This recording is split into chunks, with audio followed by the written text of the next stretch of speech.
Hello and welcome to another home learning video. In this video you will need pencil, paper, coloured pencils and a couple of objects to draw, like a couple of toys or anything you have at home, or one toy, whatever you have. Could be anything actually, any object. This video is going to be about a famous artist called Salvador Dali. Say Salvador Dali. Here he is. He has got quite an eccentric moustache. Look at that. Oh, hello. Yes, he is quite strange.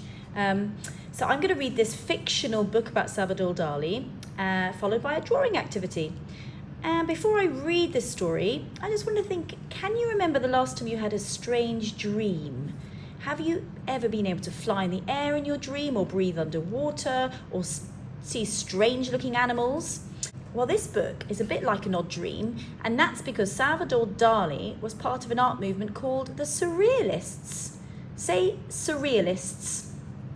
Surrealists were artists who made sculptures, films or paintings that looked a little bit odd and dreamlike. So don't be surprised if it's a bit odd, this book. Let's find out. Already the picture's got some flying clocks. That's a bit odd, isn't it? It says Dali, the path of dreams. Ooh.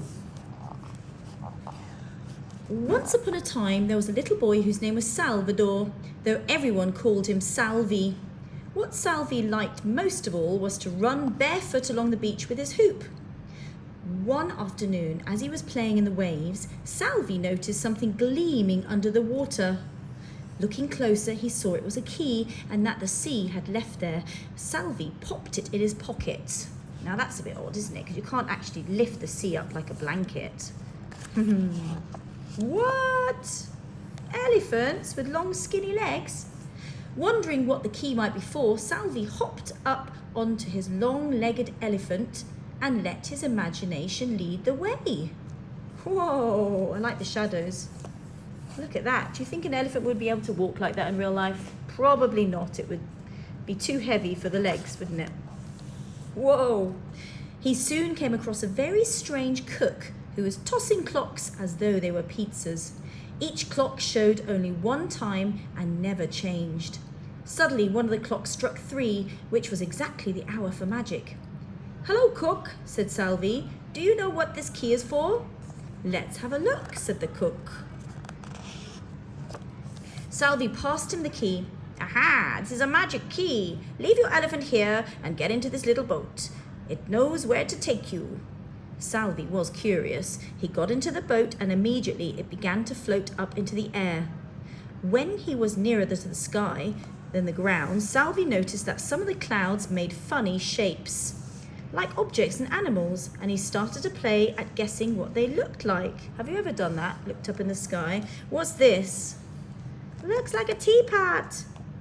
A goose, a polar bear maybe, and a lion. Very strange.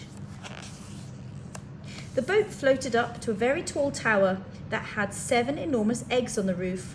Salvi jumped out and ran up the steps that wound around the tower. He came to a very strange doorway. If you've ever been to the Salvador Dali Museum in Figueroa in Spain, it has these eggs. It looks very much like this building. Inside the tower, it was dark and mysterious. Everywhere Salvi looked, there were drawers and doors. He wondered if he could open any of them. But the key in his pocket didn't seem to fit any of the locks. Oh my gosh, there's a lot of locks, isn't there? Salvi decided to try one last drawer. This time, to his amazement, the key fitted. Would he find a treasure chest? A secret map? But inside there was just one black piano key. Salvi popped it in his pocket just as he had done with the key from the sea. Ah, it's a different key. Salvi went on exploring the strange tower until he came across a room with a piano standing right in the middle of the floor. Salvi took a closer look and saw that one of the piano keys was missing. Could it be the one in his pocket? He took it out and put it in the place. All of a sudden, the piano started to wriggle and wobble as though it was made of rubber.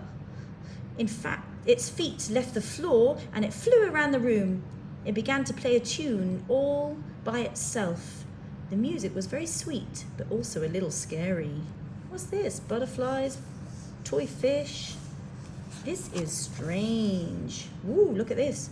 Then in the time to the music, a pawn, a swan, a snail tamer, a flying banana, and all sorts of strange people and objects appeared from the corners of the room. How surreal. Egg. Wow, there's lots of melting, dripping. A snail tamer. Ah. The skipping lady, the fried egg penguins, the unicorn, the bread-head cyclist, the ants, the stone man, and the lady with butterfly wings all set off along a very long path. The path was so long it didn't seem to have any end at all, but at last it came to a point like the end of a long black moustache. Oh yeah, looks like the long black moustache. The point led to a very special drawer. Each and every one of these most peculiar people settled down to live in that drawer for a very long time. Oh my God, this story is so surreal. Like every child in the world, Salvi grew up, and then he wasn't known as Salvi anymore, but Salvador Dali. Although he was grown up, he never wanted to forget those dreamy afternoons of his childhood, and he decided to open the special drawer and paint the story of each of the people who lived inside. So today, when we look at the paintings of Salvador Dali, we could all share a part of these wonderful dreams. Aha! So there you go. Okay, so now that was a strange book, wasn't it? So we are going to draw our own surreal picture by drawing normal objects and making them look surreal, making them look unusual and maybe funny. But before I start, to inspire you, here are some of the artists who were also surrealists. Let's have a look.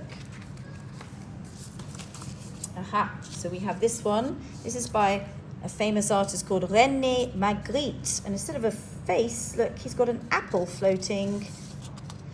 Then another famous surrealist was Leonora Carrington. That's like a strange hyena horse creature.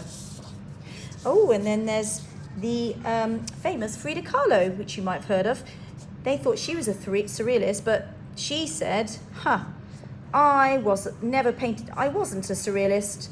I never painted dreams. I painted my own reality. This is Salvador Dali. Instead of the face of an elephant, he's got a tuba, because it kind of looks like a bit of an elephant. Isn't that quite surreal, isn't it? Quite funny as well. Ooh, there's another Salvador Dali's. He's got lots of, I don't know, what are they? Is that like a spindly horse thing? And is that an instrument? And is that a clock that's melted? It's very dreamlike, isn't it? And a car. Don't even know which way up it is. That's the famous one. This is called The Persistence of Memory, and he painted it in 1931, and it's got melting clocks, looking dreamlike, and a clock melting on a piece of camembert cheese. And this is also a very famous Dali painting. He loves these spindly legs, doesn't he? Amazing. And this, very famous as well, Salvador Dali. It's like a head being held up by, I don't know, some sticks. There's no melting clock. And there's another one by Dali with the spindling legs. So elephants. He likes elephants, doesn't he? Okay, so let's have a go at doing our own picture. Oh, but before I start again, just one more fact about Salvador Dali. He was Spanish. He died in age 84. And who's this? He worked for Walt Disney on a film called Destino, and they were friends. Walt Disney and Dali were friends. He was scared of ants. He once saw a bat covered in ants when he was a little boy, and ever since then he was, scared of ants. He had strange pets. He had a pet anteater. Oh my goodness. Look at that one. Oh, and a pet ocelot. An ocelot is a wild cat. I've seen one in Brazil, actually. Oh, and there's an ocelot. Beautiful, aren't they? Not sure they're good for pets, though. Oh, and also, he designed the Chupa Chups logo on the lollipop. He sketched the design on a napkin in about half an hour, and then received a lifetime supply of Chupa Chops in exchange for his work on the logo. And they still use the logo today, don't they? It looks like that. So every time you see that, you know that Salvador Dali designed it. Okay, let's get on with some drawing. Have you got some pencils ready? Okay, let's make a Dali picture. So I'm going to start off with like, I don't know, a tree, because it's nice to start with something. And we can have a branch. Of course, it doesn't really matter what this picture looks like, because if it's strange, it looks like a dream anyway. So we should start with at least like a melting clock. What do you reckon? So let's do a melting clock. So it's kind of like this, and then it would be hanging like this, like that. And then you can always rub out the lines. So it looks like something's hanging over a piece of branch. Yeah? You can also do maybe an outline of the clock so it looks more clock-like. This is like an old-fashioned stopwatch, I guess, isn't it? And you can do your numbers, 6, 5, 4, I don't know, something odd, 7, 8, 9, because we know it's surreal, don't we? We know it's a little bit odd, so it doesn't really matter. So some kind of melting clock is quite cool. And then what about that strange looking face? What did that look like? So it's kind of like this. Ooh, then it kind of went and like, ooh, strange. And it was held up like this. Like a bit like that. It's like a crutch or something, isn't it? Held up, an old-fashioned crutch. There we go. So that's a bit of a strange, and then like some kind of weird ear that looks like the melting camembert, maybe. Haha. And then you need like a toy, don't you? So I've just got this. I've got like a penguin. Hello, penguin. So whatever you've got, you could have a toy car, teddy, I don't know. Just put something, anything, any object, and then maybe give it some really long legs like Dali did. So I'll do a penguin sort of face. What's he got? He's got an eye. What toys have you got at home? I give it, what, a penguin's got a flipper, and then kind of like that.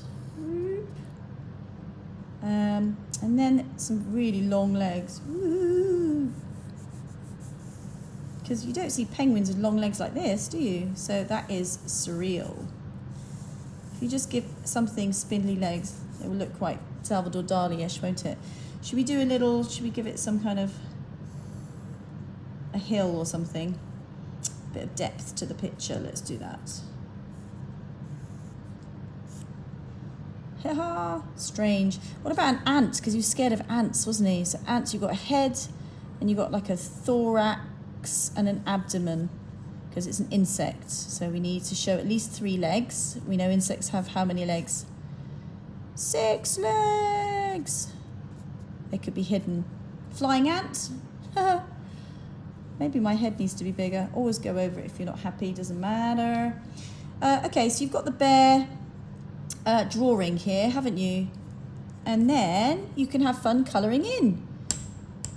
And think about maybe where the light is coming, and you could do some really good shadows. So I'll start off by colouring. I think I need to sharpen my pencil. So when you colour in, I like to hold it like this, and I do it like this. Rather than doing little ones like that, I just kind of, I guess maybe I'm a little bit impatient, and I like to put it on my side and just do that. And also I like colouring in on the outside and leaving a bit of white on the inside. And then I'll go over it with black. I might speed up this video. I have coloured it one in so I can show you at the end. But I hope you're joining in and you're drawing now, you're not just watching the video. Or if you keep it playing, you can watch it with me. You can draw with me, can't you? So you can do different layers of colour. So So you do colour on top of colour, because it always looks a bit more interesting, less flat. And also, because it's a surreal picture, it doesn't matter if you've done a blue tree or something, does it? Because it's surreal, it's like a dream. Imagine having a pet ocelot. I mean, I've got a pet cat. I mean, imagine an ocelot. I think it'd be a bit wild, wouldn't it?